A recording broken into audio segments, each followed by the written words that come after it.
હવે સૌથી પહેલા તો જે 3 ટોપિક આપણા જૂના લેક્ચર્સની અંદર આપણે શીખ્યા છીએ એ 3 ટોપિક્સનું રિવિઝન અથવા તો પ્રેક્ટિસ જે છે તમારે વારંવાર કરતા રહેવાનું અને એ પ્રેક્ટિસ દ્વારા જ, કારણ કે એ 3 ટોપિક જે છે એ 3 ટોપિક્સનું વેટેજ 3 માર્ક્સનું આપણે ગણી શકીએ. 3 માર્ક કંજક્શન્સનું સેન્ટેન્સીસ પૂછાય, 3 માર્ક્સના WH ક્વેશ્ચન્સ આપણને પૂછાય અને બાકીના જે 4 માર્ક્સ રહ્યા એટલે ટોટલ આમ તો 6 ને 4 10 માર્ક્સ થયા. એટલે આપણે જે અત્યાર સુધી ભણ્યા એ 10 માર્ક્સનું વેટેજ જે હતું એ ભણી ચૂક્યા છીએ. કારણ કે એક્ટિવ પેસિવ વોઇસ 2 માર્ક્સનો પેરેગ્રાફ આપણને પૂછાય અને એવી જ રીતે એમાં ટેન્સ બદલવાનું એટલે કન્વર્ઝન ઓફ ટેક્સ્ટ જેને આપણે કહીએ છીએ એનો 2 માર્ક્સનો પેરેગ્રાફ આપણને પૂછાતો હોય છે. એટલે ટોટલ આપણે જો જોવા જઈએ તો આપણે જે શીખ્યા એ અત્યાર સુધીમાં 10 માર્ક્સનું ગ્રામર આપણે શીખી ગયા છીએ. હવે આજે જે 10મા ધોરણની અંદર સૌથી અગત્યનો ટોપિક આપણને પૂછાતો હોય છે અને જેનું માર્કનું ભારણ જે છે, વેટેજ જે છે એ લગભગ બધા ગ્રામર ટોપિક કરતાં વધારે છે. એટલે ટોટલ જોવા જઈએ તો આ 9 માર્ક્સનો ટોપિક્સ આપણને પૂછાય છે. 10મા ધોરણની અંદર ગ્રામરનો જે આ ટોપિક છે એ ટોપિકનું જે વેટેજ છે એ વેટેજ 10 માર્ક્સનું છે. એટલે ટોટલ 9 માર્ક્સ આમ તો, અને એ 3, 3 અને 3 એમ અલગ અલગ પ્રકારે પૂછાતું હોય છે. પહેલું 3 માર્ક્સ તમારે ઓળખ કરવાની એટલે આઈડેન્ટિફાઈ કરવાનું છે. બીજા 3 માર્ક્સની અંદર એ ડાયલોગ કમ્પ્લીટ કરવામાં પૂછાય અને પછીના જે 3 માર્ક્સ જે છે એમાં તમારે સેન્ટેન્સ જે છે એ કમ્પ્લીટેશન્સ જે કરવાનું હોય છે એ ફોર્મમાં તમને પૂછાતું હોય છે. એટલે આઈડેન્ટિફાઈ અને કન્વર્ઝેશન્સની અંદર જે કમ્પ્લીટ ધ કન્વર્ઝેશન હોય છે એમાં એ બંનેમાં વાંધો આવતો નથી, પણ જ્યારે કમ્પ્લીટ ધ સેન્ટેન્સ આપણે કરવાનું હોય છે તો એ થોડું આપણને અઘરું પડતું હોય છે.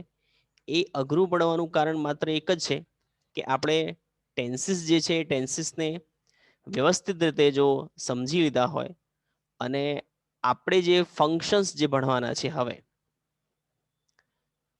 શું ભણવાના છે? ફંક્શન્સ. આજના જે ટોપિક્સમાં આપણો જે મૂળ ટોપિક છે, જે 9 માર્ક્સનો ટોપિક્સ આપણને ગ્રામરમાં 10મામાં પૂછાય છે, એનું નામ છે ફંક્શન્સ. તો આ ફંક્શન જે છે એ ફંક્શન્સ 9 માર્ક્સના આપણને પૂછાતા હોય છે અને અલગ અલગ પ્રકારના ફંક્શન્સ બહુ બધા છે. ને 10મા ધોરણની અંદર તમને પૂછાય છે એવા કમસે કમ 13 થી લઈ અને 15 જેવા ફંક્શન છે. આમ તો 9મા ધોરણમાં આપણે ફંક્શન્સ વિશેની માહિતી મેળવેલી જ છે, પણ ફરીથી આપણો જ્યારે ટોપિક્સ 10મા ધોરણની અંદર પણ છે તો એ ટોપિક્સની ચર્ચા આપણે ફરીથી કરીશું અને સારા એવા વધારે સેન્ટેન્સીસથી એને સમજીશું અને એના પછી એની પ્રેક્ટિસ પણ કરીશું. તો ચાલો આજે ફંક્શન્સ જે ટોપિક છે આપણો એને વિશે ચર્ચા કરીએ. તો સૌથી પહેલા તો આપણને સમજણ પડવી જોઈએ કે ફંક્શન્સ હોય છે શું. અહીંયા જે આપણે લખ્યું છે કે ફંક્શન્સ, તો ફંક્શન્સ તો મિનિંગ આમ તો એવું થાય કે કાર્ય, કામ. એટલે અંગ્રેજી ભાષાની અંદર આપણે એને થોડું એક વિસ્તૃત માહિતી લઈએ તો આમ જોવા જઈએ તો ઉદાહરણ દ્વારા સમજાવું તો તમને, જેમ કે આપણું જે શરીર છે એ શરીરની અંદર કેટલાક અંગો છે, તો એ અંગોનું કાર્ય શું, આપણા શરીરની અંદર જે અંગો છે એ અંગોનું કાર્ય શું, એમ અંગ્રેજીની અંદર, ઇંગ્લિશની અંદર જે ગ્રામરના ટોપિક્સ હોય છે, દાખલા તરીકે આપણે કંજક્શન્સ ભણ્યા, એક્ટિવ પેસિવ વોઇસ ભણ્યા, ટેન્સીસ ભણ્યા, WH ક્વેશ્ચન્સ ભણ્યા, રિલેટિવ પ્રોનાઉન્સ ભણ્યા, તો આ બધા જ જે ટોપિક્સ હતા કે સપોઝ WHO હુ, તો હુનું કાર્ય શું, ફંક્શન શું,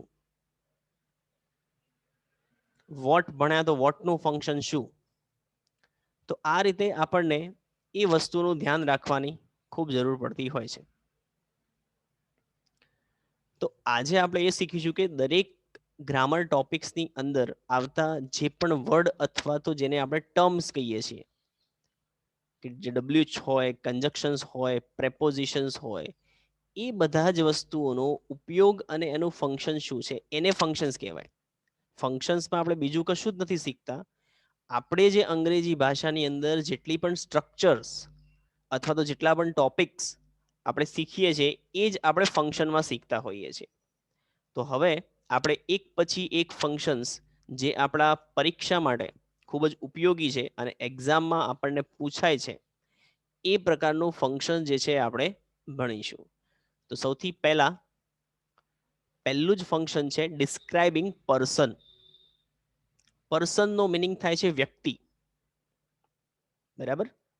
એટલે સેન્ટેન્સ જે આપણને આપેલું છે ખૂબ જ સરળ રીતે સમજી જવું, કારણ કે બધામાં અહીંયા જે હું તમને કીવર્ડ્સ આપું છું અથવા તો કીવર્ડ્સ આમાં હશે જે ડિસ્ક્રાઇબ મેં કર્યા છે અહીંયા, એ દરેકમાં ડિસ્ક્રાઇબ કરેલા કીવર્ડ્સ કદાચ કોઈ વખતે ના પણ આપેલા હોય. એટલે એ વખતે આપણને આ જે ડિસ્ક્રાઇબિંગ પર્સન્સ અથવા જે પણ ફંક્શન છે એ ફંક્શન્સની સમજૂતી જો ખબર હોય, સમજ હોય, તો આપણે નક્કી કરી શકીએ કે ભાઈ એમાં કીવર્ડ્સ ન હોવા છતાં પણ આ ડિસ્ક્રાઇબિંગ પર્સન બને છે, બરાબર? એટલે એ વસ્તુનું તમારે ખાસ ધ્યાન રાખવાનું છે. તો હવે ડિસ્ક્રાઇબિંગ પર્સન, તો ડિસ્ક્રાઇબિંગ પર્સન્સ કરવું એટલે વ્યક્તિની ઓળખ અથવા તો વ્યક્તિ વિશેની માહિતી મળવી. એટલે આ ફંક્શન જે છે એ ફંક્શન્સમાં સૌથી પહેલી વસ્તુ શું છે? તો પહેલી વસ્તુ આપણે જોઈએ તો એ વ્યક્તિનું શું કરે છે? વર્ણન કરે છે. ડિસ્ક્રાઇબિંગ પર્સનમાં સેન્ટેન્સ જે આપેલું હોય એ હંમેશા વ્યક્તિ વિશે આપણને માહિતગાર કરતું હોય છે. એટલે ડિસ્ક્રાઇબિંગ પર્સનમાં વ્યક્તિ વિશેની માહિતી મળતી હોય છે, જેમાં ચોક્કસ વ્યક્તિની વાત થતી હોય છે. એટલે કોઈ નિશ્ચિત વ્યક્તિ હોય ચોક્કસ, એ ચોક્કસ વ્યક્તિની વાતચીત એમાં થાય. આ જે ફંક્શન છે એ ફંક્શન્સને આઈડેન્ટિફાઈ કરવાનું જે આપણને 3 માર્ક્સનું પૂછાય છે, તો એ વખતે જ્યારે આઈડેન્ટિફાઈ કરવાનું હોય ત્યારે આપણે કેવી રીતે આઈડેન્ટિફાઈ કરી શકીએ? તો એમાં વુ, વુઝ અને વુમ આ શબ્દોનો ઉપયોગ થયેલો હોય છે. મેઇન જો કોઈ બીજા શબ્દો અલગથી એક્સ્ટ્રા યુઝ થયા હોય તો એ આ શબ્દો છે, આપણે એવું કહી શકીએ. બાકી નોર્મલ રીતે પણ ઘણી વખત આ શબ્દોનો ઉપયોગ કર્યા વગર ડિસ્ક્રાઇબિંગ પર્સન થઈ શકે છે. દાખલા તરીકે Sohan is very clever boy. Sohan is very clever boy, તો એમાં ક્યાંય હુ, હુઝ અથવા હુમનો ઉપયોગ થયો નથી.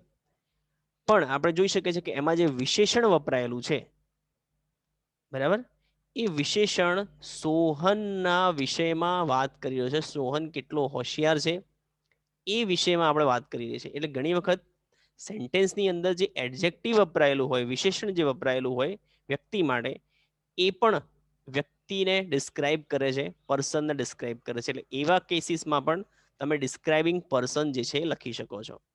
ચલો પહેલું સેન્ટેન્સ અહીંયા એક્ઝામ્પલમાં મેં લીધું છે, the girl who is singing. The girl who is singing is my sister. કે જે છોકરી, આનો મિનિંગ આપણને ખબર જ છે, WHO હુનો મિનિંગ આપણને બધાને ખબર જ છે. શું થાય? કે જે, બરાબર ને? અને આપણે જ્યારે કન્જક્શન ભણ્યા ત્યારે બીજા અથવા ત્રીજા લેક્ચર્સની અંદર ઓનલાઈનમાં આપણે WHO એટલે કે રિલેટિવ પ્રોનાઉન્સ તરીકેના કન્જક્શન પણ ભણી ચૂક્યા છે. તો એ સંબંધક સર્વનામોની અંદર આપણે WHO હુ ભણ્યા હતા, પછી WHO હુઝ ભણ્યા હતા અને હુમ ભણ્યા હતા. તો આપણને બધાને ખબર છે કે આ જે ફંક્શન છે એ ફંક્શન્સની અંદર હુનો ઉપયોગ જે છે એ એઝ અ કન્જક્શન તરીકે થાય છે. એટલે આમાં બનશે કે the girl who is singing is my sister. તો આ એ છોકરી છે, મીન્સ જે છોકરી ગાઈ રહી છે એ મારી સિસ્ટર છે. એટલે એની સિસ્ટર વિશેની વાત જે છે એ કરી છે, એટલે એ ડિસ્ક્રાઇબિંગ પર્સનમાં જાય છે. બીજું છે Sanjay is the boy who got first rank. Sanjay એ છોકરો છે કે જેને ફર્સ્ટ રેન્ક પ્રાપ્ત થયો છે. હવે આમાં તમે જોઈ શકો કે આ સ્ટ્રક્ચર્સ જે છે ઓલરેડી આપણે શામાં ભણ્યા હતા? કંજક્શન્સની અંદર. અને એ કંજક્શનમાં શીખેલી સ્ટ્રક્ચર જે છે અહીંયા ડિસ્ક્રાઇબિંગ પર્સનમાં પણ કામ આવે છે. તો આપણે નવું તો કંઈ શીખવાનું જ નથી. સેન્ટેન્સ કેવી રીતે બનાવવાનું છે એ તો ઓલરેડી આપણને ખબર જ છે. આપણે જે મેઇન વસ્તુ યાદ રાખવાની હોય છે એ છે ઓળખાણ માટે આ કીવર્ડ્સ. અને એનું જે કીવર્ડ્સ હોય છે એ જ તમારે યાદ રાખવાના હોય. એ તમને યાદ રહી જાય એટલે તમે ફંક્શન જે છે એને આઈડેન્ટિફાય કરી શકો છો. So Sanjay is the boy who got the first rank. પછી છે Manoj is the boy whose bag is stolen. તો અહીંયા હુઝ નો ઉપયોગ કર્યો છે કે મનોજ એ છોકરો છે કે જેની બેગ જે ચોરાઈ ગઈ છે. પછી છે Rajani is the girl whose father is a policeman. તો રજની એ છોકરી છે કે જેના ફાધર પોલીસમેન છે. અને પાંચમું છે the boy whom V mat. જે છોકરાને આપણે મળ્યા કે જેને આપણે મળ્યા ઇઝ વેરી ક્લેવર. એ ખૂબ જ હોશિયાર છે, આપણે એવું કહી શકીએ છીએ. તો તમે જોઈ શકો છો વૂમ, વૂઝ અને વુ આ ત્રણનો ઉપયોગ કરી અને આપણે અહીંયા સેન્ટેન્સ બનાવેલા છે. હવે એ ત્રણની સ્ટ્રક્ચર્સ મેં પાછી અહીંયા લખી છે. મેં તમને આગળ કંજક્શનમાં તો લખાઈ હતી, પણ એમાં અહીંયા પણ મેં એને મેન્શન કરી છે, જેથી કરીને ભવિષ્યમાં આનો ઉપયોગ તમે જેમ પેલા કમ્પ્લીટ ધ સેન્ટેન્સમાં હોય છે એ પ્રકારે પણ તમે કરી શકો છો. કારણ કે કમ્પ્લીટ ધ સેન્ટેન્સમાં કેવું હશે? કમ્પ્લીટ ધ સેન્ટેન્સમાં આ રીતે આપી દીધેલું હોય, માત્ર આટલું, ધ ગર્લ, અને પછી તમને આ રીતે છોડી અને કૌંસમાં લખ્યું હોય છે ડિસ્ક્રાઇબિંગ અ પર્સન. બરાબર? સેન્ટેન્સ તમને આ રીતે પૂછાય. હવે તમારે આ સેન્ટેન્સમાં જાતે વિચારવાનું કે ભાઈ સેન્ટેન્સમાં આ બનશે કેવી રીતે? કે ભાઈ ધ ગર્લ પછી બ્લેન્ક લખી દીધું છે અને ડિસ્ક્રાઇબિંગ પર્સન કરવાનું છે. તો પછી આપણને એ વખતે એ યાદ હોવું જોઈએ કે ડિસ્ક્રાઇબિંગ પર્સન્સ માટે કયા કયા રિલેટિવ પ્રોનાઉન્સ એટલે કે વુ, વુઝ અને વુમનો ઉપયોગ થતો હતો. તો એ વખતે તમને આ સ્ટ્રક્ચર કામ આવશે કે ભાઈ નાઉન એટલે કે નામ હોય પહેલા. તો જો તમે ધ ગર્લ અહીંયા નામ આવી ગયું છે, એના પછી તમારે ડિસ્ક્રાઇબિંગ પર્સન કરવાનું છે. એટલે આમાંથી કોઈ પણ એકનો ઉપયોગ કરીને એ પ્રમાણે તમે સેન્ટેન્સ બનાવી શકો છો. જો તમે હુનો ઉપયોગ કરો તો પાછળ ક્રિયાપદ આવતું હશે, તો તમે એવું લખી શકો સેન્ટેન્સમાં. અને આ સેન્ટેન્સ પાછું તમારે જાતે બનાવવાનું હોય છે. પાછળનું જે ઇનકમ્પ્લીટ સેન્ટેન્સ છે એ સપોઝિશન્સ તમારે કરવાનું છે, એ ગેસ તમારે કરવાનું છે. એટલે તમે કોઈ પણ પ્રકારે વાક્ય બનાવી શકો છો. બરાબર? પણ હા, વાક્ય રચનાની દ્રષ્ટિએ, સ્ટ્રક્ચરની દ્રષ્ટિએ સાચું હોવું જોઈએ. એટલે હું અહીંયા લખું તો ધ ગર્લ. ચલો, તો આ સેન્ટેન્સ બનાવવું હોય તો કોણ બનાવશે ભાઈ? તમારી રીતે તમારે પૂરું કરવાનું છે. કોણ બનાવશે?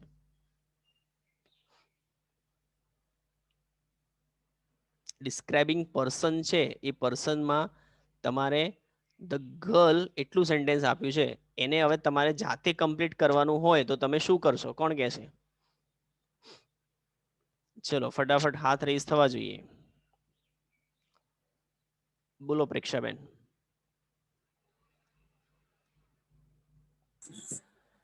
The girl who is dancing ના, એ in તો the મેં લખેલું છે, એ નહીં, કંઈક બીજું બનાવો. The girl who is speaking the letter. The girl who is speaking the The letter. letter પછી અથવા composition. ના, પણ એમાં વ્યક્તિ એ તો ફંક્શન થઈ ગયું. કયું થઈ ગયું? Describing action. કે ભાઈ એ લેટર વાંચી રહી છે કે લખી રહી છે, તો એ તો ફંક્શન થઈ ગયું. એટલે મીન્સ એક્શન થઈ ગયું ને, ડિસ્ક્રાઇબિંગ એક્શન થઈ ગયું. આપણે તો ડિસ્ક્રાઇબિંગ પર્સન વિશે લેવાનું છે. આ વસ્તુ ખાસ સમજવાની છે તમારે, કારણ કે 13 થી લઈને 15 કંજક્શન આઈ મીન ફંક્શન્સ ભેગા થાય ત્યારે પછી આપણે કન્ફ્યુઝ થઈએ. The ચલો, girl who is talking with Mahesh. એ પણ તમારું એક્શન જ થયું. બોલો ટ્વિંકલબેન. Sir, 1 minute. હા,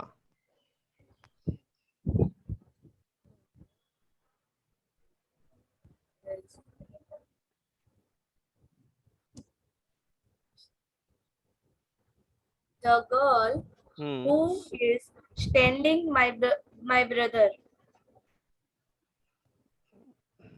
અહીંયા ગર્લ છે એટલે બ્રધર તો લખાશે નહીં. જો કે મેં જે અહીંયા એક્ઝામ્પલમાં લખ્યું છે the girl who is singing is my sister, એટલે તમે એના જ શબ્દો પકડી રહ્યા છો, ખાલી માય સિસ્ટરની પાછળ માય બ્રધર અથવા તો માય મધર કે એવું બધું લગાવી રહ્યા છો. હું એમનું તમને કહું છું કે કંઈક સમથિંગ ડિફરન્ટ બનાવો ને. અહીંયા જે બનાવેલું છે એ જ નથી જોઈતું આપણે, સમથિંગ ડિફરન્ટ લઈ લો તમે. બોલો Kinjalben. The girl is Kunjal who got first prize. The girl is the Kunjal. હવે આમાં એકચ્યુઅલી સ્ટ્રક્ચરમાં શું ભૂલ થશે? જો કુંજલ એ વ્યક્તિવાચક નામ છે એટલે એની આગળ આર્ટિકલ ના આવે, એટલે આ સ્ટ્રક્ચર્સ આપણી ખોટી પડે. કારણ કે મેં ઓલરેડી પહેલા ધ ગર્લ લખી દીધું છે. ગર્લ જે છે એ કોમન નાઉન છે, કોમન નાઉન આગળ આર્ટિકલ વપરાય. વ્યક્તિવાચક નામ એટલે કે કોઈ પણ વ્યક્તિનું નામ હોય એની આગળ આર્ટિકલ વપરાય નહીં, આ નિયમ છે અંગ્રેજીનો, બરાબર? એટલે એ ખોટું પડે. બોલો તનુબેન.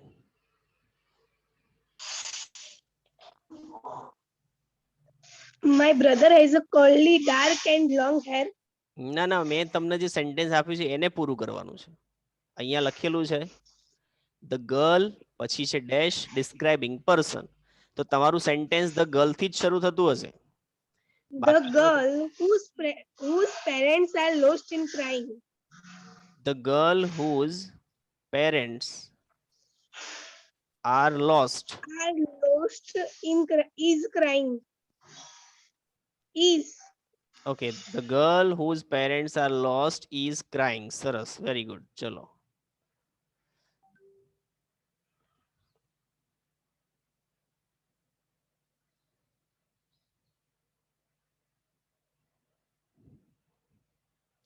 અચ્છા, હવે મને કોઈ સમજાવશે કે આ જે સેન્ટેન્સ બનાવ્યું the girl whose parents are lost is crying, એમાં ડિસ્ક્રાઇબિંગ પર્સન થઈ રહ્યું છે કે નહીં?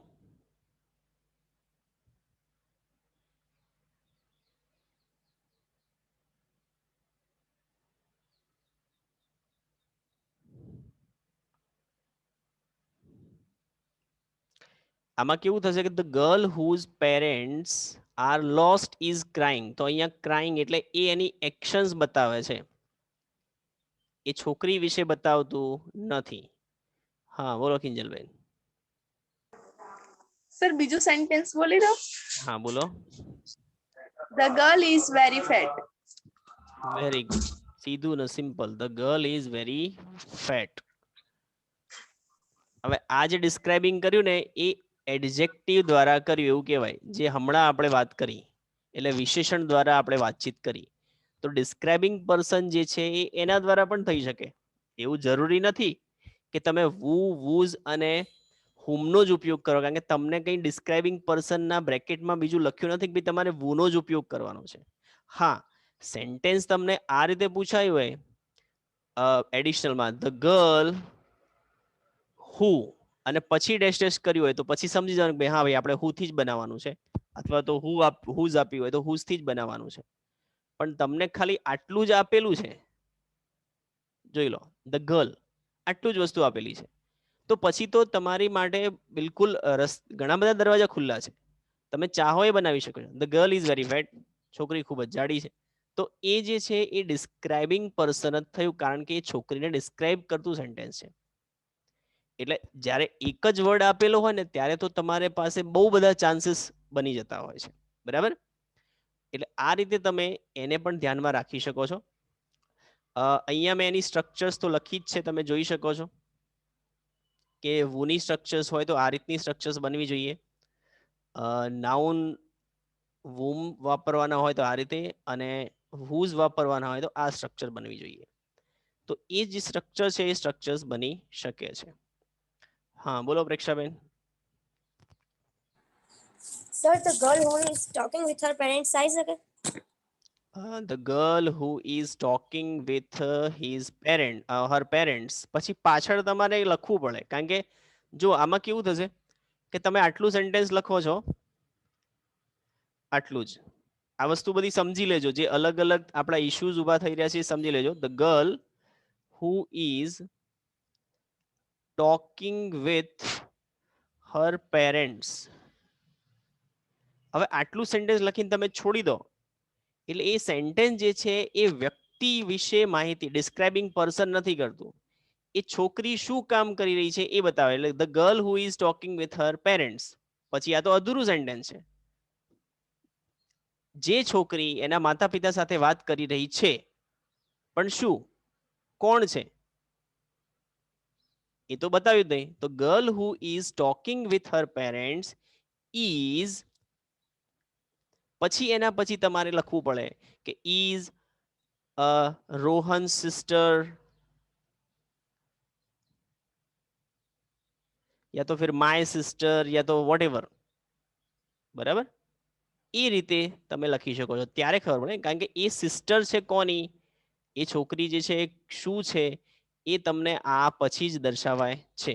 એટલે તમારે માત્ર ને માત્ર હુ ઇઝ ટોકિંગ વિથ પેરેન્ટ્સ એટલું લખી દો તો એ સેન્ટેન્સ જે છે એક્શનમાં જતું રહેશે. કારણ કે એ તો એની એક્શન થઈ, એની વાત જે કરી રહી છે એ એક્શનમાં જતી રહે છે.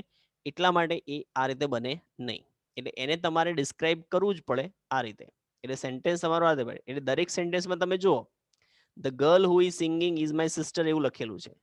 પછી Sanjay is the boy, Sanjay એ છોકરો છે કે જે ગોટ ફર્સ્ટ પ્રાઇઝ, તો એના વિશે બતાવ્યું છે અહીંયા. એની ફર્સ્ટ પ્રાઇઝ જીતવાની વસ્તુને બતાવ્યું છે.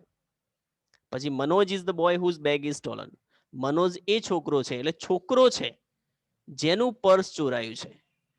એટલે જેનું પર્સ ચોરાયું છે એ છોકરો મનોજ છે, આપણે એવું પણ કહી શકીએ છીએ. એટલે મનોજ વિશે ડિસ્ક્રાઇબ કરે છે. બાકી મનોજ તો ઘણા બધા હોઈ શકે.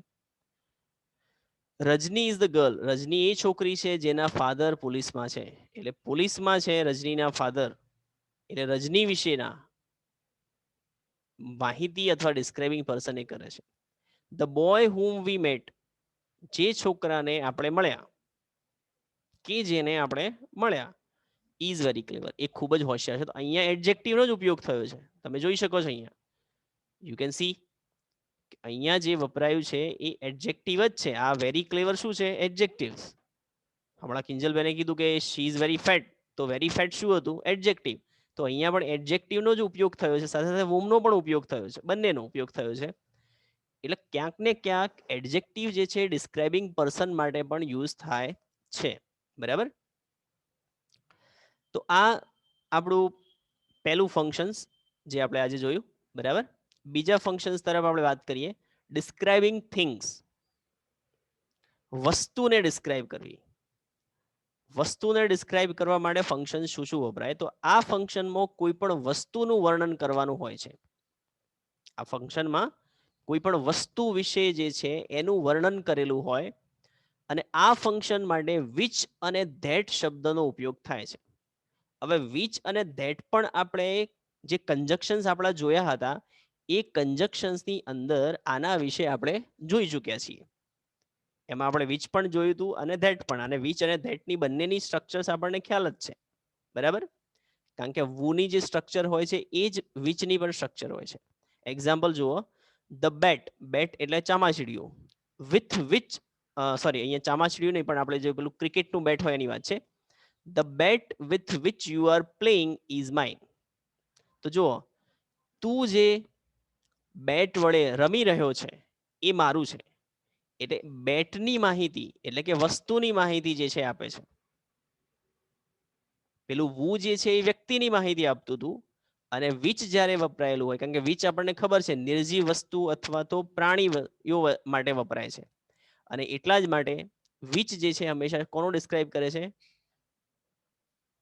વસ્તુનું. એટલે ડિસ્ક્રાઇબિંગ થિંગ્સ થશે.